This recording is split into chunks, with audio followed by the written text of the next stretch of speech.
नमस्कार मेरे प्यारे विद्यार्थियों, गुरुद्रोण कंसेप्ट क्लासेज के यूट्यूब चैनल में आपका बहुत बहुत स्वागत है। और आज हम फिर एक नए टॉपिक के साथ जो कि फिजिक्स का है और उस टॉपिक का नाम है साउंड यानी ध्वनि, है ना। और ये जो साउंड है ना, आप इससे जितने भी प्रश्न आते हैं सारे प्रश्न आपको ज़रूर समझ में आएगा। बस आप ध्यान से देखते रहिएगा, है ना। एक एक प्रश्न आपका बनेगा। और ये बात हम ध्यान में रख के पढ़ा रहे हैं ना कि पिछले वर्ष जितने भी प्रश्न पूछे गए और इससे पहले, पिछले ही वर्ष नहीं, इससे पहले जितने भी प्रश्न पूछे गए हैं सबको ध्यान में रखते हुए एक एक सवाल बनवाते हुए आपका सारा सवाल बन जाएगा। बस आप ईमानदारी से पढ़िएगा। आज आपका साउंड टॉपिक एकदम क्लियर हो जाएगा। मेरे प्यारे विद्यार्थियों, आप चाहे सैनिक की तैयारी कर रहे हो या नेतरहाट की तैयारी कर रहे हो या मिलिट्री की तैयारी कर रहे हो या आरके मिशन की तैयारी कर रहे हो, आप बस इस टॉपिक को आप देख लीजिए साउंड। बस पूरा इससे जितने भी 3-4 सवाल हर बार पूछता है आप पूरा क्लियर हो जाएगा। अब बस आप ईमानदारी से देखिएगा। पूरा क्लास देखने के बाद आप ही निर्णय कर लीजिएगा ना कि लाइक्स, सब्सक्राइब और कमेंट करना है कि नहीं करना है। कम से कम आप फीडबैक ज़रूर दीजिए कमेंट में कि क्लास कैसा लगा, क्या आप हमारे बताने से क्लास से कुछ सीखे कि नहीं सीखे। बिना समय गंवाए हुए मेरे प्यारे बच्चों, आज की क्लास को शुरुआत करते हैं। अब पहले ही बता चुके हैं कि जिसका नाम ध्वनि है, तो चलिए शुरू करते हैं आज की क्लास ध्वनि से। ध्वनि यानी साउंड। तो ध्वनि में देखिएगा मेरे प्यारे बच्चों, पहले ये समझना जरूरी है कि इसकी परिभाषा क्या है ना। तो इसकी परिभाषा क्या है ये जानना जरूरी है। आखिर ये ध्वनि उत्पन्न कैसे होता है, बिना परिभाषा का हम ये नहीं समझ सकते। तो पहले एकदम आसान भाषा में समझाएंगे जिससे कि आपका प्रश्न भी क्लियर होते जाए, है ना। तो पहले हम लिखते हैं कि ध्वनि किसे कहते हैं, है ना। ध्वनि किसे कहते हैं ये लिखते हैं। तो ध्वनि किसे कहते हैं तो हम लिख सकते हैं, ठीक है, यही बात ना है कि ध्वनि किसे कहते हैं। तो हम लिख सकते हैं ना कि वातावरण में उत्पन्न, वातावरण जो हम परिवेश में, जिस परिवेश में रह रहे हैं, है ना, वातावरण में उत्पन्न एक ऐसा कंपन, वातावरण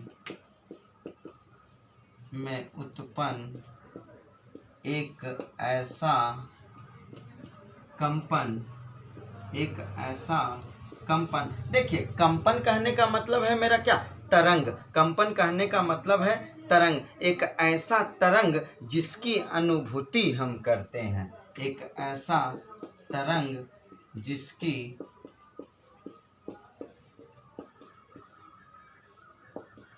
अनुभूति हम करते हैं उसे ध्वनि कहते हैं।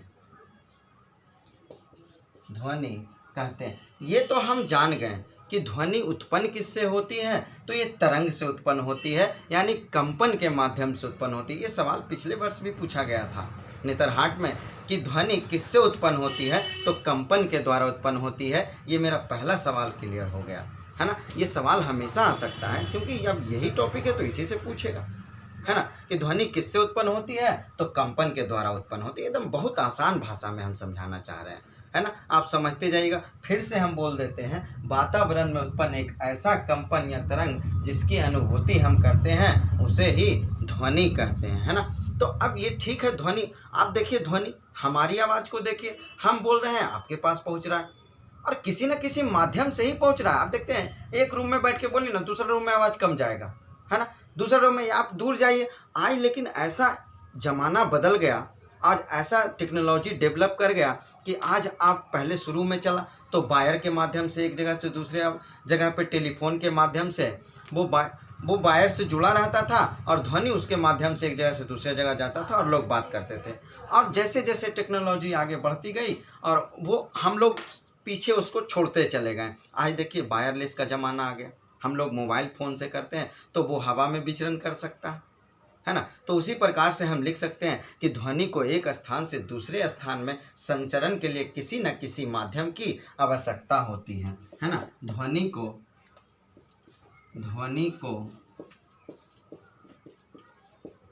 ध्वनि को एक माध्यम से दूसरे, देखिए आप एक माध्यम है ना, ध्वनि को देखिए हम पहले ही बोले कि ध्वनि को एक स्थान से दूसरे स्थान में संचरण के लिए, आज टेलीफोन ही एग्जाम्पल में ले सकते हैं आप, ध्वनि को एक स्थान से दूसरे स्थान में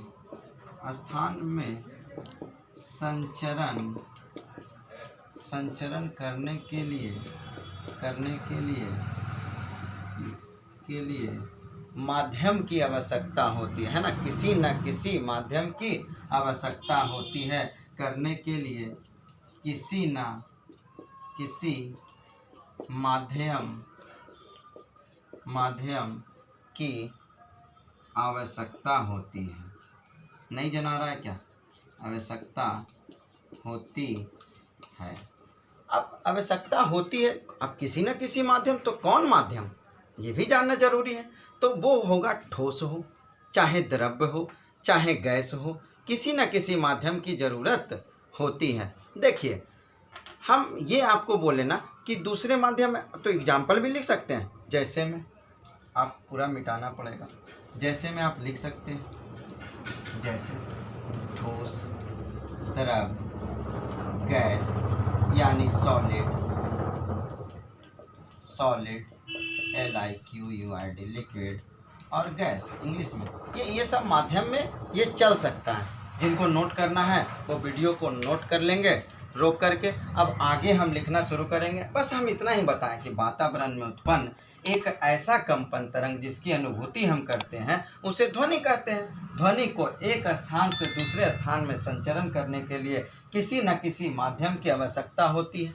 वो माध्यम क्या हो सकता है? तो वो ठोस हो सकता है, द्रव हो सकता है, गैस हो सकता है ना, वो एक, ये कुछ भी हो सकता है। इसलिए इम्पोर्टेंट होगा, बस आराम से आप वीडियो को देखते जाइए, पूरा समझ में आ जाएगा।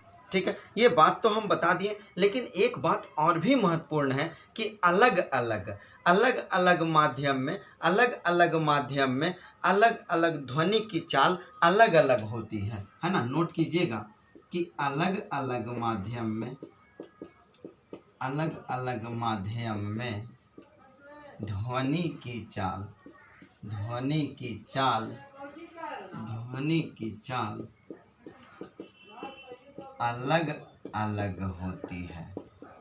अलग होती है। कहने का मतलब हमारा है ना कि अब जैसे ठोस है तो क्या वही चाल रहेगा? हम बोलें कि अगर माध्यम अगर गैस है तो वही चाल थोड़ी रहेगा। जो अलग अलग माध्यम में अलग अलग उसकी चाल होती है ना। ऐसा नहीं है कि ठोस में जो चाल रहेगा ध्वनि का वही गैस में रहे, ये कोई ज़रूरी नहीं है। देखिए ये, लेकिन अब कहें कि कैसे, आप जैसे आप तो एग्जाम्पल ले सकते हैं। आप ये भी पॉइंट नोट कर लीजिएगा एग्जाम के व्यू से, है ना, कि निर्वात में ध्वनि की चाल, निर्वात में जैसे आप जान लीजिए, निर्वात में ध्वनि की चाल शून्य होती है। क्या? शून्य होती है। निर्वात में ध्वनि की चाल शून्य होती है। निर्वात नहीं समझते, निर्वात एक ट्यूब होता है ना, एक पतला शीशा का नली जैसा ट्यूब होता है। उस ट्यूब को पैक कर दीजिए, इससे पूरा हवा निकाल दीजिए। पूरा हवा निकाल दीजिए तो ये पूरा गैस निकल गया।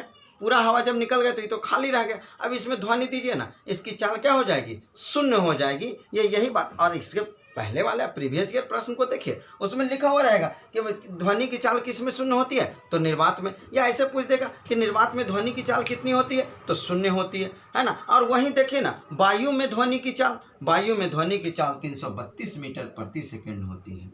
मेरे प्यारे बच्चों, बहुत इंपॉर्टेंट है। वायु में ध्वनि की चाल 332 मीटर पर सेकेंड होती है। ये बहुत इम्पॉर्टेंट है, ये बहुत इम्पॉर्टेंट है। ये प्रश्न आ चुका है मेरे प्यारे बच्चों, आप हमेशा ध्यान दीजिएगा, है ना। वायु में ध्वनि की चाल 332 मीटर प्रति सेकेंड होती है। देखिए अब हम कहें ना ध्वनि की चाल, ये तो ठीक है कि आप सर बता दिए कि वायु में ध्वनि की चाल, निर्वात में ध्वनि की चाल, तो आखिर अधिक किस में होती है? तो आप समझिएगा। अब अगला पॉइंट जो हम लिखने वाले हैं, देखिए, अगर परंतु ध्वनि की चाल सर्वाधिक किसमें होती है, यही बात ना। और यह आया हुआ सवाल है, इसीलिए हम इसकी बात कर रहे हैं, है ना। तो हमारा उत्तर एकदम आराम से कहेंगे कि ठोस पदार्थों में ध्वनि की चाल बढ़ जाती है। अब क्यों बढ़ जाती है ये भी जानना जरूरी है। तो लिखिएगा, एक ठोस पदार्थों में ध्वनि की चाल सर्वाधिक होती है। ये तो पॉइंट है कि ठोस पदार्थों में ध्वनि की चाल सर्वाधिक इसीलिए होती है, इसीलिए बढ़ जाती है क्योंकि ध्वनि की चाल पदार्थ के घनत्व पर निर्भर करती है। ध्वनि की चाल किस पर निर्भर करती है, पदार्थ के घनत्व पर निर्भर करती है, और ठोस पदार्थों का घनत्व सर्वाधिक होता है। तो लिख लीजिए, क्योंकि ध्वनि की चाल पदार्थ के घनत्व पर, क्योंकि लिख लीजिए ध्वनि की चाल, लिख लीजिए क्योंकि ध्वनि की चाल पदार्थ के घनत्व पर, है ना, घनत्व पर निर्भर करती है ना। पदार्थ के घनत्व पर निर्भर तो करती है ना। और ठोस पदार्थों का घनत्व क्या होता है, सर्वाधिक होता है। ठोस पदार्थों का घनत्व और ठोस पदार्थों का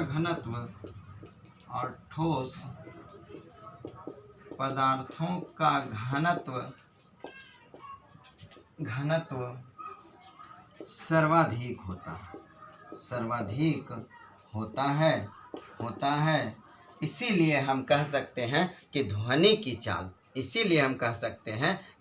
की चाल ठोस पदार्थों में सर्वाधिक होता है। आप लोग जरूर समझ गए होंगे, है ना, कि ठोस पदार्थ में क्यों होता है, क्योंकि ठोस पदार्थ, अब देखिए अणु परमाणु सब एक दूसरे से एकदम पूरी तरह से जुड़े होते हैं, एक तरह से, है ना, पूरी तरह से संगठित होते हैं। इसके कारण जब सारा पदार्थ का अणु परमाणु पूरी तरह से जकड़े हुए जब रहेगा और पदार्थ तो उसका घनत्व ज़्यादा हो जाएगा। तो क्योंकि घनत्व ध्वनि की चाल पदार्थ घनत्व पर निर्भर करता है, और ठोस पदार्थों का घनत्व सर्वाधिक होता है ना। ठोस पदार्थों का घनत्व सर्वाधिक होता है, इसीलिए, क्योंकि हम पहले ही बोले ध्वनि की चाल पदार्थ के घनत्व पर निर्भर करता है, हम बार बार ये बोल रहे हैं, इसीलिए ठोस पदार्थों में ध्वनि की चाल सर्वाधिक होती है। चलिए अब आगे चलते हैं ध्वनि के प्रकार में, है ना, बहुत तेजी से। और ये सब पूछा गया प्रश्न है कि ठोस में, तो ठोस में किस में सर्वाधिक होता है, तो इस्पात में अधिक होता है। इस्पात आप ले लीजिए, या इस्पात अगर नहीं रहा तो आयरन रहेगा, है ना, लेकिन ठोस में सर्वाधिक स्टील रहेगा, है ना। स्टील अभी बहुत महत्वपूर्ण है,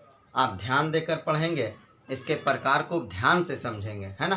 तो आप देखिए ध्वनि तरंगे कितने प्रकार की होती है, देखिए ये कई प्रकार के हो सकते हैं, है ना। इसलिए ध्वनि तरंगों को उनकी आवृत्ति के आधार पर विभाजित किया गया है ना। तो ध्वनि तरंगों को किसके आधार पे, उसकी फ्रीक्वेंसी के आधार पे, उसकी आवृत्ति के आधार पे विभाजित किया गया है, उसकी आवृत्ति के आधार पे विभाजित किया गया है। तो लिखिएगा ध्वनि के प्रकार, है ना, ध्वनि के प्रकार। ये ध्वनि के प्रकार हम बोल दिए किसके आधार पे, फ्रीक्वेंसी के आधार पे। अब ऐसा मत समझिएगा सर आप अनुध्वर अनुप्रस्थ बताए ना, ये फ्रीक्वेंसी के आधार पे भी हम बता रहे हैं, है ना। तो पहला लिख लीजिएगा, जो कि प्रश्न हमेशा आता है, पहला जो होता है अपश्रव्य तरंग। पहला जो होता है अपश्रव्य तरंग, जिसको इंग्लिश में इंफ्रासोनिक वेव कहते हैं, इंफ्रासोनिक वेव, WAVES। देखिए वेव्स तरंगे अगर लिखेंगे तो वेव्स हो जाएगा, वेव्स कहते हैं, है ना। तो ये तो पहला हो गया अपश्रव्य तरंग। देखिए जब चारों हम लिख दिए ना, तो चारों लिखने के बाद हम एकक को पूरा एक्सप्लेन कर देंगे, बस ध्यान से समझते जाइएगा। दूसरा होगा श्रव्य तरंगे, दूसरा जिसको हम सोनिक वेव कहते हैं, क्या, सोनिक वेव्स कहते हैं। तीसरा जो हमारा हो जाएगा पराश्रव्य तरंगे, और चौथा जो हमारा होगा अतिध्वनिक तरंगे, जो पराश्रव्य तरंगे यानी अल्ट्रासोनिक वेव, है ना। पराश्रव्य देखिए अल्ट्रासोनिक, ये इसके बारे में पूरा डिटेल आप ध्यान से समझिएगा, है ना। पराश्रव्य तरंगे जिसको अल्ट्रासोनिक सोनिक वेव्स। और चौथा जो हम बोलने वाले हैं वो अभी तक देखिए सवाल तो तीसरा तक से ही आया, ना जाने चौथा से पूछ दे तो अति ध्वनिक तरंगे। अति ध्वनिक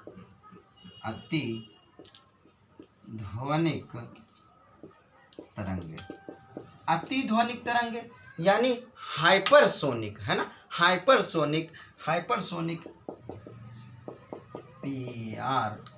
PRSONIC hypersonic waves. Hypersonic waves जो होता है ना, अति ध्वनिक तरंगे, ये सारा का एक्सप्लेन अब करना शुरू करेंगे। ये चारों आप तरंगों को, ध्वनि के प्रकार को आप नोट कर लेंगे, वीडियो को रोक करके पूरी समझ में आएगा मेरे प्यारे बच्चों। और यहीं से क्वेश्चन शुरू होगा जो हम एक्सप्लेन करेंगे, है ना। आप जब प्रीवियस देखिए, जब समझ में आए तो आप ज़रूर लाइक एंड सब्सक्राइब जरूर कर दें वीडियो को, है ना। बस आपसे यही तो मांगते हैं। एक सब्सक्राइब बटन दबाने से क्या हो जाएगा, आपको जरूर हम कुछ सिखाएंगे, है ना। तो लाइक और सब्सक्राइब जरूर कीजिए। देखिए पास कराना कोई बड़ी बात नहीं है, जब जितना वीडियो डालेगा ना बस आप देखते जाइए, पूरा टॉपिक क्लियर होते चला जाएगा और उससे जितना भी प्रश्न आएगा ना सब क्लियर हो जाएगा। कि पहला हम बोले ना अपश्रव्य तरंगे ना, तो अपश्रव्य तरंगे किन्हें कहते हैं, तो लिखिएगा अपश्रव्य तरंगे में पहला में अपश्रव्य तरंग, जिसको अपश्रव्य तरंग यानी कि इंफ्रासोनिक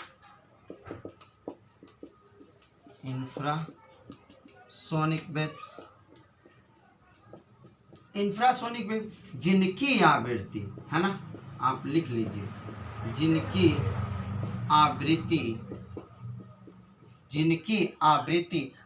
यानी फ्रीक्वेंसी, जिनकी आवृत्ति 20 हर्ट्ज यानी 20 हर्ट्ज, 20 HZ 20 हर्ट्ज से भी कम होती है, 20 हर्ट्ज से भी कम होती, 20 हर्ट्ज से भी कम होती है। देखिए जिनकी आवृत्ति, अब देखिए इसलिए इन तरंगों को हमारा कान नहीं सुन सकता है क्योंकि इसकी आवृत्ति बहुत कम होती है, ये भी बात लिख लीजिए।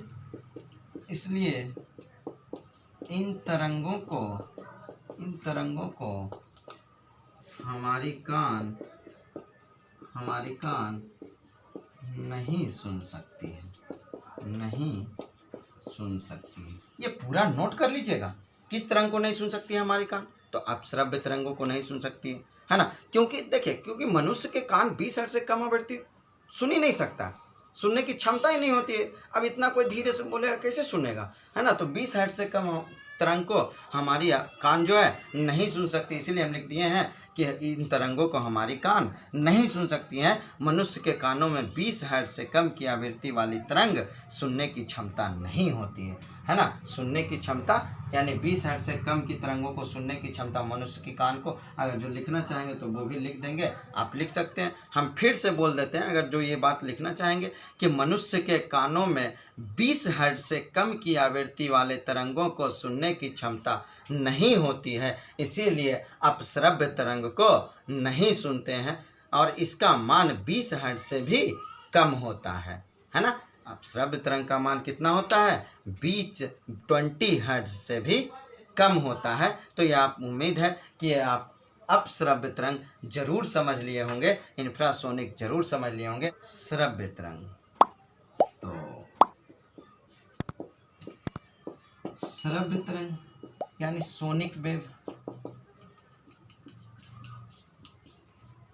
ये जो सोनिक वेव है ना, अब देखिएगा हम बोले ना कि उसमें 20 हर्ट्ज से कम था, इसमें जिनकी आवृत्ति 20 हर्ट्ज से 20,000 हर्ट्ज तक, जिनकी आवृत्ति लिख लीजिए, जिनकी आवृत्ति 20 हर्ट्ज से 20,000 हर्ट्ज तक, 20,000 हर्ट्ज तक होती है, 1000 हर्ट्ज तक होती है। देखिए उसे श्रव्य तरंग लिख लीजिए ना, उसे श्रव्य तरंग कहते हैं, उसे श्रव्य तरंग कहते हैं। देखिए ठीक है, ये बात तो हम बोल दिए, लेकिन इसका देखिए इन तरंगों को मनुष्य के कानों द्वारा सुना जा सकता है ना, ये बात भी लिख लीजिए। इन तरंगों मनुष्य मनुष्य के कानों द्वारा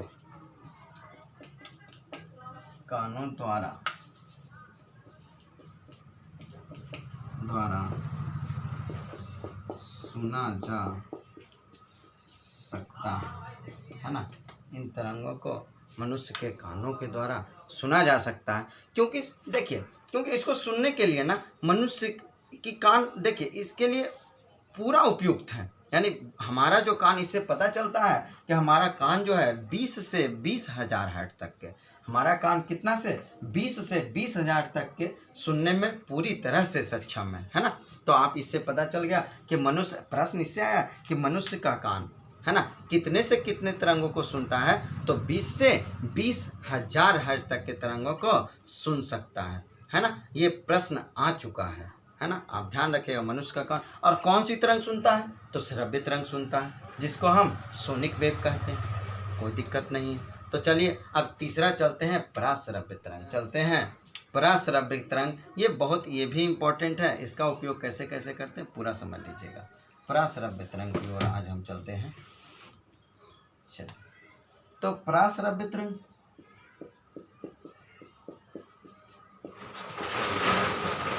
जिसको हम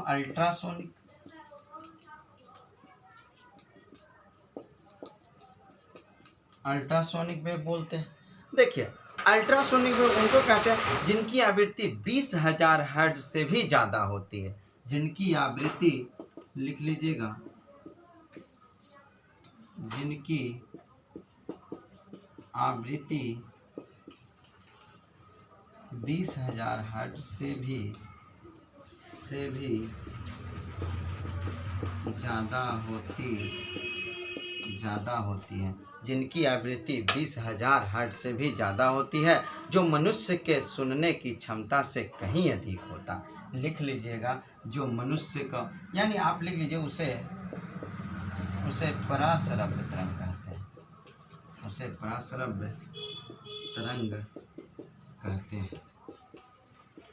हैं।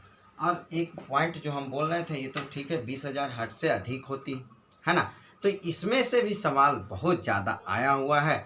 और हम पहले ही बोले कि मनुष्य की कान 20 से 20,000 तक ही सुन सकता है, उससे अधिक नहीं सुन सकता। तो इसमें लिख लीजिएगा, जो मनुष्य के सुनने की क्षमता से कहीं अधिक होता है। जो मनुष्य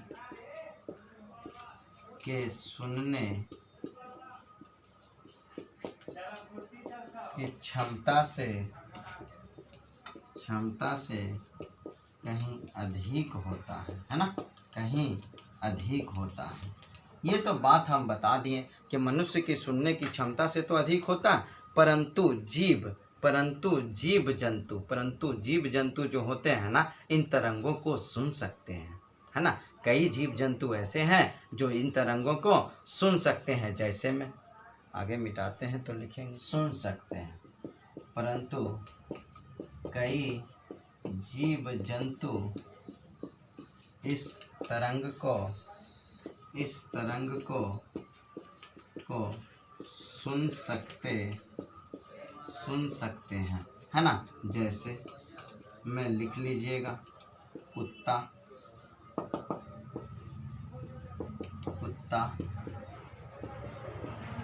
बिल्ली, मच्छर, है ना, चमगादड़,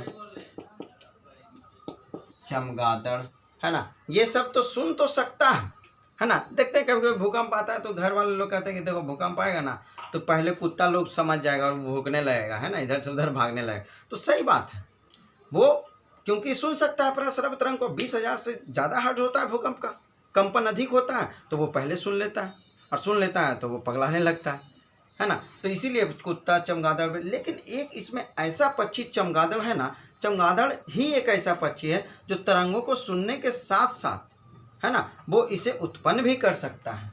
तो चमगादड़ एक ऐसा पक्षी है ना, लिख लीजिए, चमगादड़ एक ऐसा पक्षी है जो पराश्रव्य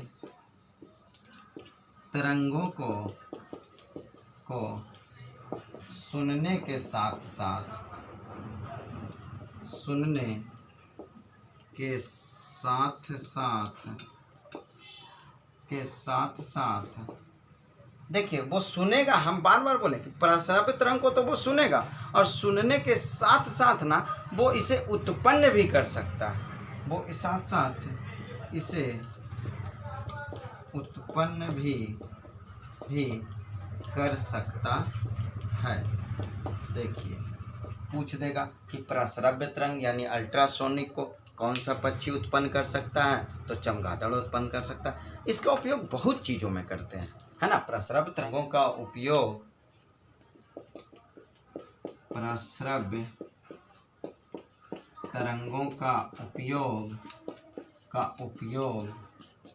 पहला कहे ना तो आप समुद्र की गहराई, है ना, समुद्र की गहराई का पता लगाने में इनका उपयोग किया जाता है। लिख लेंगे समुद्र की गहराई पता लगाने में